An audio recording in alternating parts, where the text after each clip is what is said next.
안녕하세요. 역사돋보기입니다. 11세기란 서기 1001년에서부터 서기 1100년까지를 일컫는데요. 지난 1에서 10세기 영상들에 이어 11세기에 일어난 모든 주요한 역사적 사건들을 정리해보겠습니다. 본격적인 11세기에 앞서 지난 10세기의 모든 일들을 다룬 영상에서 제가 분량 조절 실패로 언급하지 못한 역사가 있는데, 지난 3세기 영상에서 10세기 때 다시 돌아온다고 했던 마야 문명입니다. 3세기부터 10세기까지 서기 250년부터 서기 950년까지 약 700년을 마야 문명 역사상의 최전성기, 마야의 고전기라고 부릅니다. 하지만 고전기의 마야 도시 국가들은 지속되는 내전 그리고 이상 기후 현상으로 9세기경부터 빠르게 쇠퇴하였습니다. 10세기 중반인 950년부터는 후 고전기라고 부릅니다. 후 고전기부터는 문명의 중심지가 훨씬 북쪽으로 올라옵니다. 고전기의 도시 국가들이 도미노처럼 몰락하자 북쪽의 도시 국가들이 성장했고, 또 고전기 도시 국가들 출신의 유민들이 대거 북쪽의 도시 국가들로 이주하면서 인구가 증가하고 다시 북쪽의 도시 국가들이 성장한 사이클이 돌면서 후 고전기로 접어든 거죠. 후 고전기 마야 문명의 중심지는 멕시코의 치첸 이트사였습니다. 오늘날에도 치첸 이트사에는 엘 카스티유 신전, 구기 경기장 등 수많은 마야 유적들이 분포해 있습니다. 이제 본격적으로 11세기로 들어가 보겠습니다. 먼저 동양사의 11세기입니다. 중국에는 10세기부터 송나라라는 통일왕조가 있었죠. 서기 1000년 북송의 3대 황제 송진종 때 화약이 만들어졌습니다. 비록 만들어지자마자 보편화되지는 않았고 화약이 본격적으로 사용된 건 한참 이후의 일이지만, 어쨌든 화약의 발명으로 인류의 전쟁사는 이제 화약을 사용하는 양상으로 전환될 새로운 변화의 바람을 예고하고 있었죠. 한편 송나라는 북방의 유목민족 거란족에서 온 요나라를 상대로 요나라가 차지하고 있는 연운 16주를 되찾기 위해 싸우고 있었습니다. 10세기에 고려와 강화를 체결한 거란족의 요나라는 11세기에 접어들자마자 송나라와 대대적인 전쟁을 일으키죠. 1004년 요나라는 무려 20만 대군을 동원해 송나라를 침공했습니다. 송나라군은 수도 개봉까지 밀리다가 당시 요나라의 섭정자였던 소태후는 굳이 더 큰 전투를 벌여 희생을 늘리는 것보다는 현재 송나라를 압박하는 형국에서 화친을 통해 원하는 것을 뜯어내는 편이 더 합리적이라고 판단해 송나라와 조약을 체결합니다. 연운 16주는 요나라 영토로 인정하고, 송나라는 세패라고 해서 거란족의 요나라에게 매년 은 10만 양, 비단 20만 피를 보내기로 하는 조건으로 전쟁을 끝내죠. 수도 개봉 근처 전연에서 이루어진 맹약이라고 해서 전연의 맹이라고 부릅니다. 1009년부터는 섭정자였던 소태후가 죽고 요나라 성종이 친정을 시작했습니다. 친정을 시작한 요나라 성종은 눈부신 업적에 목말라 있었었는데, 한편 그동안 고려는 요나라 몰래 계속 송나라와 사신을 주고받고 있었습니다. 더군다나 요나라 성종은 강동 6주를 고려에게 빼앗겼다고 생각하고 있었고, 때마침 1009년 고려 내부에서 강조의 정변이라는 쿠데타가 발생합니다. 요나라 성종은 강조의 정변을 명분삼아 1010년 고려를 침공하며 제2차 고려 거란 전쟁이 발생하죠. 제2차 고려 거란 전쟁 때는 양규 등 수많은 고려의 영웅들이 활약하며 거란군을 막아냈고, 1018년 요나라는 소배합 장군을 다시 고려로 보내며 제3차 고려 거란 전쟁이 발생하는데, 다들 아시다시피 강감찬이 귀주 대첩에서 거란군을 크게 격파하며 제3차 고려 거란 전쟁도 고려의 승리로 끝났습니다. 이후로 한국의 고려, 북방의 요나라, 중국의 송나라 세 대국들의 힘의 균형이 맞춰졌고, 일시적으로나마 동아시아의 평화가 찾아옵니다. 그 덕에 고려도 8대왕 현종부터 덕종, 정종, 문종을 지나며 안정기에 접어들었고, 특히나 그 정점인 11대왕 문종 때로 문종 때의 치세는 고려 최고의 황금기이자 태평성세였다는 평가를 받고 있습니다. 다만 중국의 송나라는 마냥 평화롭지만은 않았습니다. 1038년 탕구투족이 현재의 닝샤 회족 자치구 인천시인 영하 흥경부를 수도로 삼고 스스로 황제를 칭하며 서하를 건국했습니다.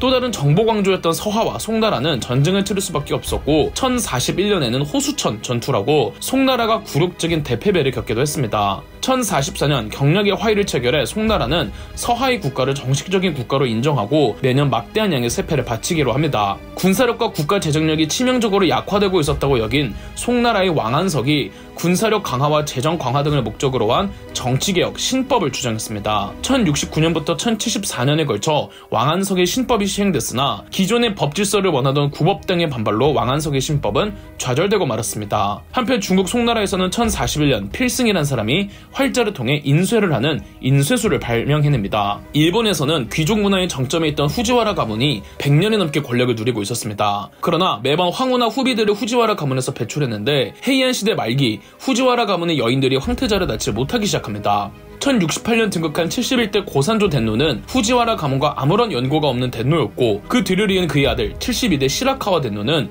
후지와라 가문의 영광을 종결시키고자 1087년부터 인세이 제도를 시작합니다. 인세이 제도란 일종의 상황제도입니다. 덴노가 아직 죽기 전에 아들에게 양위를 하고 기존의 덴노는 상황이 되어 인세이라는 정치기구를 관장하고 현직 덴노에게 자문을 해준다는 명목하에 인세이가 실권을 발휘했습니다. 기존의 관백의 자격으로 섭정을 하고 현직 덴노와 함께 국정을 운영하던 후지와라 가문의 권력 기반을 무력화시키는 조치였죠. 동남아시아로 가보겠습니다. 동남아시아의 인도차이나 반도에는 남쪽에 9세기경부터 만들어져서 꾸준히 세력을 확장해가던 캄보디아의 크메르 제국이 있었고, 북쪽에는 10세기경부터 거의 1000년 만에 중국으로 독립한 베트남의 왕조들이 이어졌습니다. 하지만 10세기 베트남의 왕조들은 여러 왕조들이 단명해가면서 이어졌죠. 1009년에 베트남의 리 왕조가 만들어지면서 베트남도 안정화됩니다. 리 왕조는 하노이를 수도로 삼고 유교를 적극적으로 내세우면서 국가 통치 이념을 정비해갔죠. 하노이 여행가면 다들 가시는 공자를 모시는 사당 하노이 문묘도 리 왕조 때 만들어진 거랍니다. 한편 동남아시아와 접하고 있는 중국 동남쪽의 국가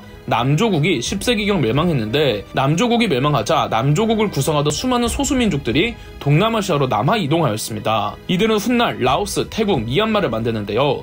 그 소수민족들 가운데 버마족이 지금의 미얀마 바간에서 1044년 바간 왕조를 개창했습니다. 버마족이 세운 미얀마 최초의 왕조였죠. 바간 왕조의 아노라타 왕은 불교를 적극적으로 장려했고, 쉐지곤 파고다 등 오늘날 바간에 가면 가장 유명한 탑들이 다 이때 세워졌죠. 인도에서는 6세기의 굽타 왕조가 7세기의 바르다나 왕조가 망하면서 이후 여전히 여러 소왕국들이 난립하고 있었는데, 이 소왕국들은 전부 힌두교 혹은 불교 국가들이었습니다. 10세기경 오늘날의 인도 서북쪽에 아프가니스탄, 파키스탄 때에 가지니 왕조라는 최초의 이슬람 소왕국이 만들어졌고, 11세기였던 1011년에는 가지니 왕조에 이어 고르 왕조라는 이슬람 소왕국이 하나 더 만들어졌습니다. 오늘날 인도 서북쪽 지역에서 계속되는 힌두교와 이슬람교 간의 종교 분쟁을 예고하고 있었죠. 이란에서도 이란의 막간기라고 해서 수많은 작은 이슬람 왕조들이 난립하고 있었습니다. 이란의 여러 이슬람 왕조 중 부하이 왕조가 지난 10세기경 중동의 가장 큰 이슬람 국가였던 아바스 왕조를 공격해 속국처럼 삼았는데, 아바스 왕조의 25대 칼리프였던 알-카디르가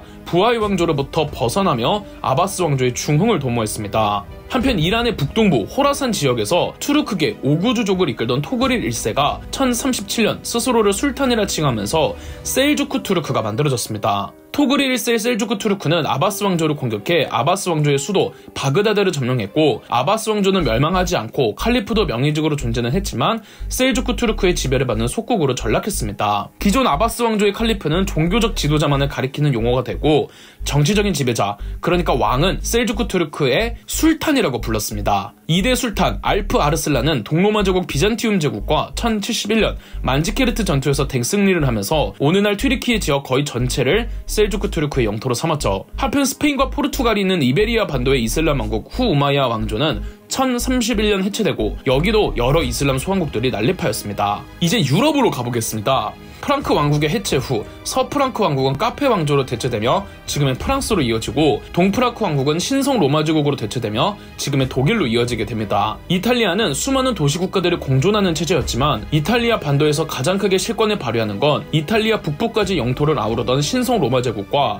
이탈리아 중부를 실효 지배하던 교황의 교황령이었습니다. 신성 로마 제국의 황제가 교황으로부터 대관식을 받았기에 그 둘은 공생 관계이긴 했지만, 어느샌가 유럽 지역에 누가 더 실세의 날을 두고 신경전이 오갔습니다. 가장 뜨거운 쟁점이 성직자 임명권인 서임권이 누구에게 있느냐의 문제였습니다. 각 지방별 성직자들은 해당 지역에서의 권한이 매우 컸기에 그 성직자들을 누가 임명하느냐에 따라 교황에게 충성하는 성직자냐, 황제에게 충성하는 성직자냐 나뉠 수밖에 없었고, 이는 각 지방에 대한 지배권으로 직결되겠죠. 1073년 교황 그레고리우스 7세가 서임권은 교황 고유의 권한이라고 못을 박자, 신성 로마 제국의 황제 하인리 4세는 1075년 이를 무시하고 자기 마음대로 밀라노 지역의 성직자를 임명한 일이 있었습니다. 이에 화가 난 교황 그레고리우스 7세는 1076년 황제 하인리 4세를 크리스트교에서 파문시켜버렸습니다. 봉건제가 팽배하던 유럽 중세사회에서 가뜩이나 황제로부터 자율권을 얻고자 했던 지방의 영주들이 그 파문을 명분으로 황제에게 등을 돌리는 현상이 만연해지자 황제 하일리 4세는 먼저 꼬리를 내리기로 하죠. 1077년 교황과 직접 만나 해결하겠다며 이탈리아로 내려갔으나